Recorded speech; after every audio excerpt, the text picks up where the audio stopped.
Boleh dong. Kemarin soalnya dubes Rusia bilang belum dispesifikasikan, belum diberapa Indonesia soal value segala macam. Oh itu B2B nanti ya? B2B. Ya nanti ya. Nanti urusannya nanti urusan teknis itu. Tapi prinsipnya jadi kok. Soal harga gas industri kemarin kan para buruh bilang harganya naik, itu gimana Pak kalau dari SDM?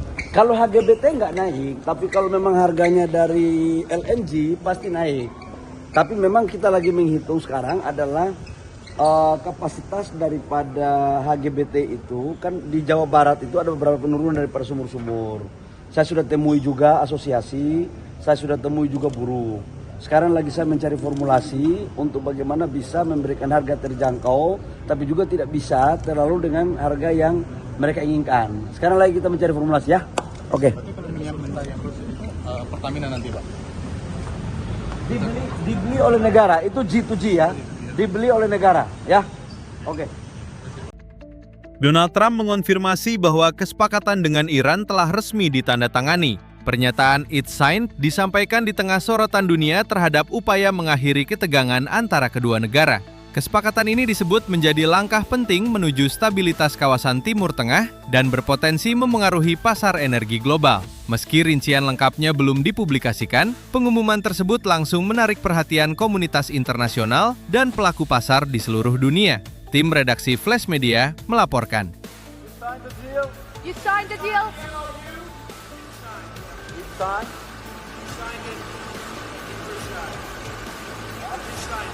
The stories made in Versailles?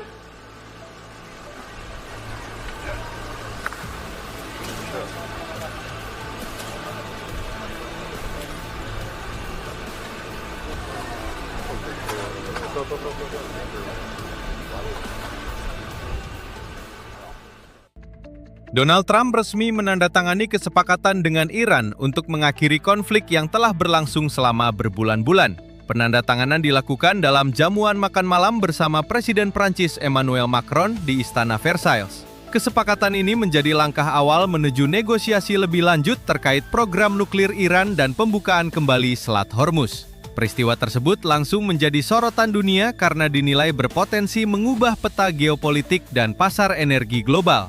Tim redaksi Flash Media melaporkan. Bonjour. You've been clear, President Trump, the United States is not going to directly pay Iran, but the U.S. is going to let the Iranians start making billions of dollars, selling oil, accessing this reconstruction fund. Only if they're doing things right. Only if we're not doing anything. We're not putting up money. Only if they're doing things right. If they're doing things right, if people want to invest, they can invest. But they had this $300 million fund. It's only $300 billion fund. It's only if they're doing things right. Remember this also. When you talk about billions of dollars, they've had much more than $1 trillion worth of damage done. They got a long way. There'll be 15 to 20 years to rebuild what they have right now. So, they have to behave themselves. If they're not behaving, they get hit again.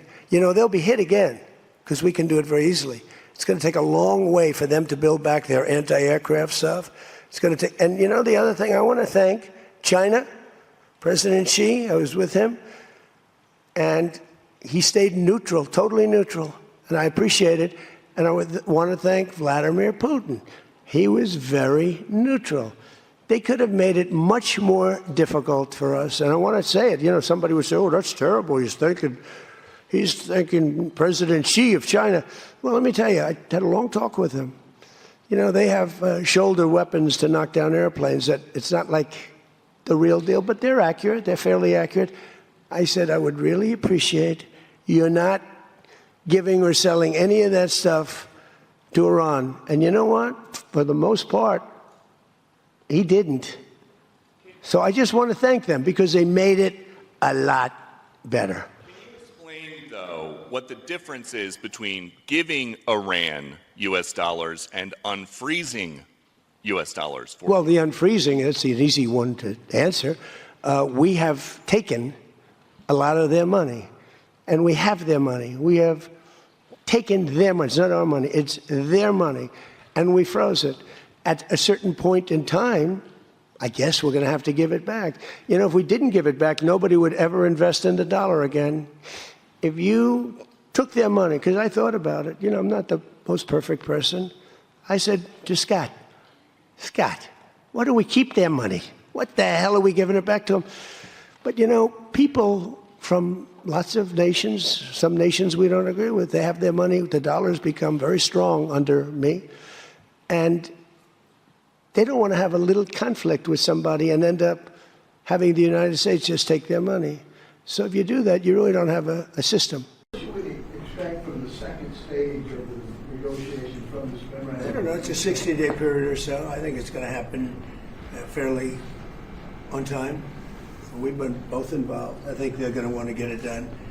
Iran wants to get it done. They have to get back to business. And the relationship is now normalized. So I think it's going to go pretty quickly, Steve. Could go faster. Could take longer, too, but it could go faster. There's so much interest in the text of the document. Why not release the document? Oh, I will. Why not release it? Well, before because Friday? I'd like to get a formal setting first before we do that. But I have no problem with that. It's a good document. Here's what it says. Iran will never have a nuclear weapon. That's what it says. It won't have one. To buy, to develop, they will not have a nuclear weapon. And I would say that's about 99.9% of what I wanted, because we couldn't let that happen. You couldn't let that happen.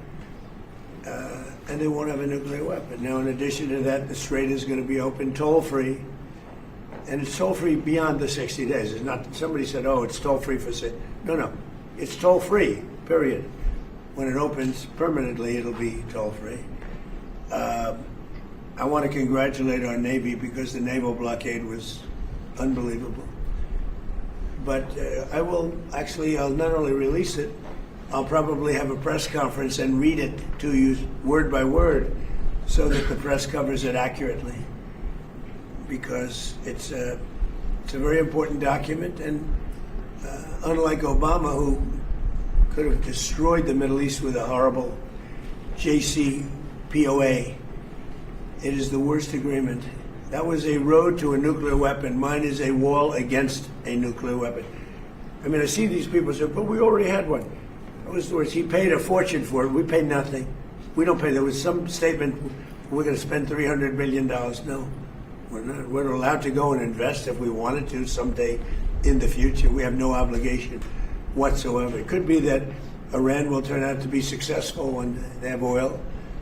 But if we left a week ago, just left, before the last two attacks, it would have taken them 20 years to rebuild Iran.